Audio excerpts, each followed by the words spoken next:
அப்படி என்ன போட்டோவை தான் போட்டோ ஃப்ரேம் போட்டீங்க? இவ்வளோ நாள் ஆகி காட்டல, அதுக்குள்ள அடுத்த திருவிழா வீடியோ போடுறீங்க. இதுக்கு பேசாம அதே வீடியோலயே காட்டிக்கலாம்ல அப்படின்னு ஒரு சிஸ்டர் கேட்டிருந்தாங்க. நான் இன்னும் ஓப்பன் பண்ணல, ஓப்பன் பண்ணும்போது காட்டலாம்னு இந்த சிஸ்டர் சொன்னதும் என்னாச்சுன்னு தெரியல, டென்ஷன் ஆகிட்டாங்க. என்னன்னா அவங்களும் இந்த மாதிரி 200க்கு போட்டோ ஃப்ரேம் பீச்சில் பார்த்தாங்களா. அவங்க ஹஸ்பண்ட் குவாலிட்டிலாம் சரி இருக்கா சொல்லி வீட்டுக்கு கூட்டிட்டு வந்துட்டார் போல.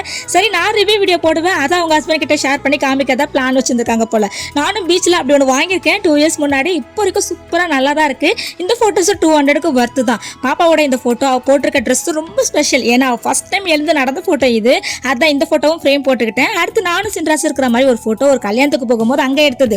இந்த ஜார் தாங்க ஹைலைட். நான் கேட்கும்போது 1,280 சொன்னாங்க. பைக்கில் ஒருத்தவங்க வந்தாங்க, அவங்க நிறைய கோல்டு ஜுவல் போட்டு வந்தாங்களா, அவங்க கிட்ட 350 ரூபாய் சொன்னாங்க. கார்ல வரவங்க கிட்ட 400 ரூபாய் சொல்றாங்க. இப்படி மாத்தி சொல்லவோ நான் 2 சேர்த்து 350 ரூபாய் கேட்டேன்னா கொடுக்கவே இல்லை, வேண்டான்னு வந்துட்டேன். அப்புறம் இந்த பாப்பா அப்படின்னு கூப்பிட்டு 450 ரூபாய் கொடுன்னு சொன்னாங்களா. முடியவே முடியாது, 400 ரூபாய் தரேன் வேணா கொடுங்க அப்படின்னு கொடுத்துட்டாங்க. ஆனா பேரம் பேசி வாங்குறதுல என்ன ஒரு சுகம் இருந்துச்சு தெரியுமா?